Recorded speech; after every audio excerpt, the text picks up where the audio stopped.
part 2 of this Shadowrun 1E book. Whoa, David, hold on. This can't be that big of a script. You've only got a small bit to talk about actual character creation, right? I mean, yeah. Wait, hold on. Why are you here? Darren makes more sense in this video. He actually has an interest in these sort of things. Hell, Trezin might have the original print of the book. Weirdly enough, I know Margaret actually enjoys TTRPGs too. So, you being here is kind of odd, given you don't actually care about role-playing games. You're more tactical than that. Huh. Yeah, actually, you have a point. I'm probably not the best one to be discussing this subject with, but Trezin and Margaret are arguing about quantum mechanics and theoretical physics. Trezin keeps talking about some Freeman. I can't understand Margaret at all. Wait, Gordon Freeman? Huh.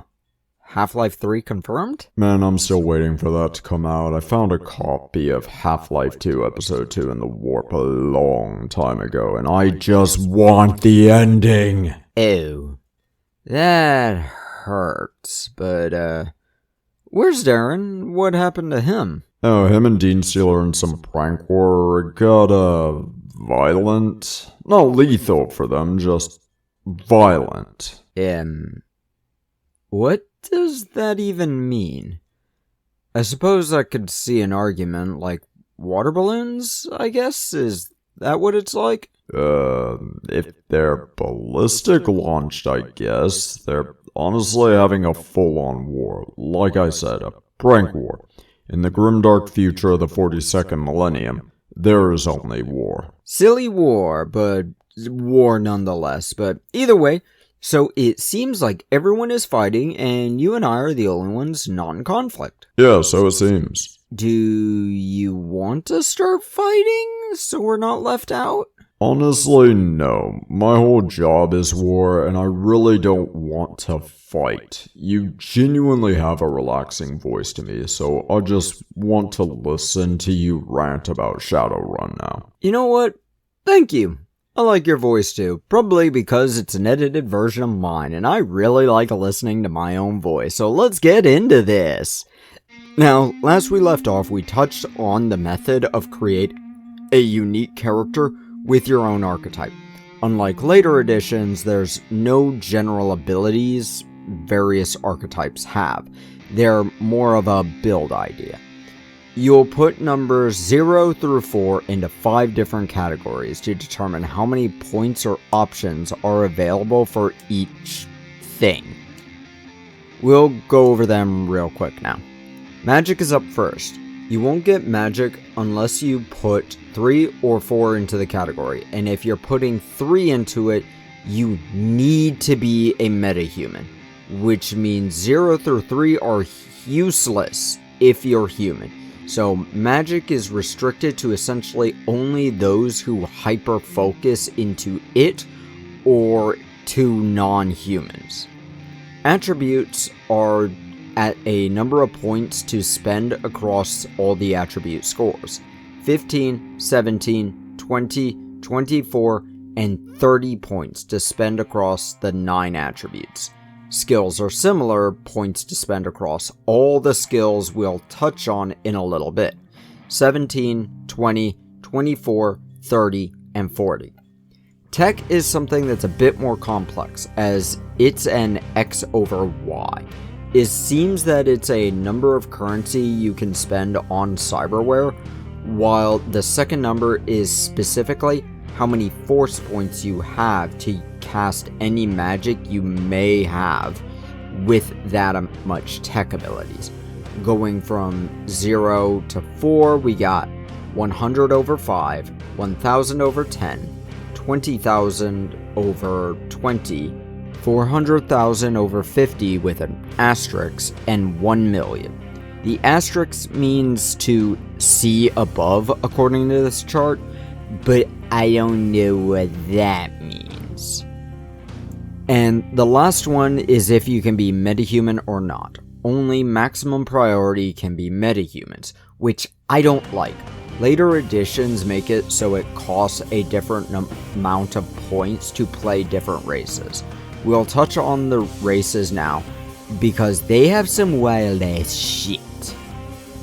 All metahumans have what's called an allergy, picked at random like they are in the real world, it seems. You'll roll 2d6 and add the numbers together to choose what you're allergic to. Silver, plastic, sunlight, iron, or 2 of these. Then you'll roll those 2d6 again in order to figure out the severity. Nuisance, mild, moderate, and severe. Each allergy reacts to different objects in the environment and different levels with different severities. Iron is most weapons and firearms. Plastics are most armors and cyberwares. Silver is almost all jewelry. And sunlight is the actual sun and X-rays. Nuisance makes contact with such things a sort of nuisance, annoying, but it provides no actual negatives. Mild makes a target number when in contact with these things, and we talked about target number last week, increase by 1.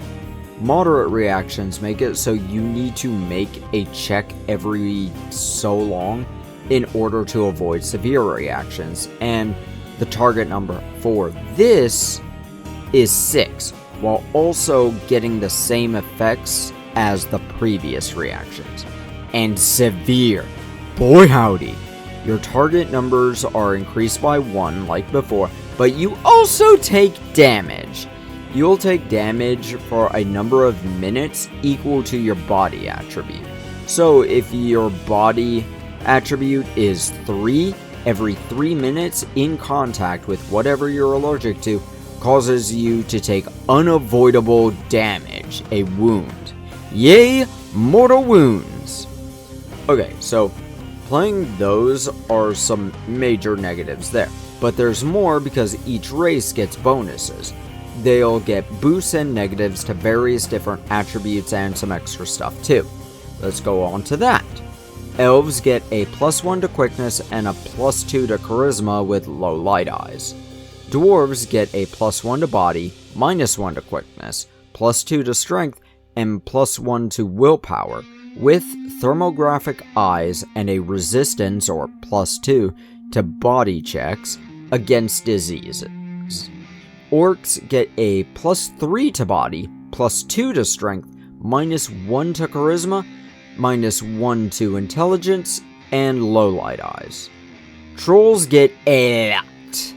+5 to body, -1 to quickness, +4 to strength, -2 to charisma, -2 to intelligence, -1 to willpower, +1 to reach for armed or unarmed combat, thermographic eyes, thermal armor 1, and +2 on the severity roll for allergic reactions. Dear God, you're an absolute beast, but a beast with severe weaknesses. Now, I mentioned I would go into skills, but I can't really go into details because the list is massive. So we'll just do some touching. Each skill can fall into certain categories and certain attributes. Sometimes they'll fall into multiple. You'll essentially be adding these skills to those attribute dice when rolling for the skills to figure out the success or failure.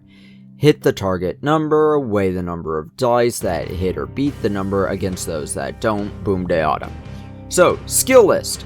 Armed combat, unarmed combat, firearms, gunnery, projectiles, throwing weapons, demolition, stealth, athletics, computer, electronics, biotech, conjuring, sorcery, leadership, interrogation, negotiation, etiquette, hovercraft, bike, car, motorboat, sailboat, winged planes, rotocraft, vector thrust, builder repairs, physical science, computer theory, cyber technology, biology, psychology, military theory, sociology, magical theory, and many languages. Now, these all fall into a lot of categories, but you know what else has categories? Spells! Well, not just spells, because there are various kinds of magicians, each doing magic in different ways. Shamans get totems, which gives buffs and debuffs. Sorcery is the use of magic and how it's used. There's magic items that can affect these further. Spells, spirit, power focuses, spell locks, and magic weapons. There's also spell categories too: combat, detection, health, illusion, and manipulation spells.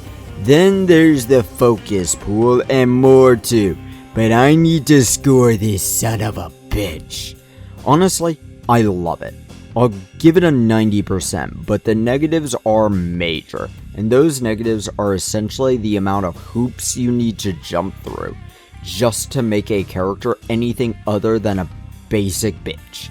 If you find any version of the first edition book, whether it's the reprint from 2024 or the original, is by far worth buying. Now, shove off.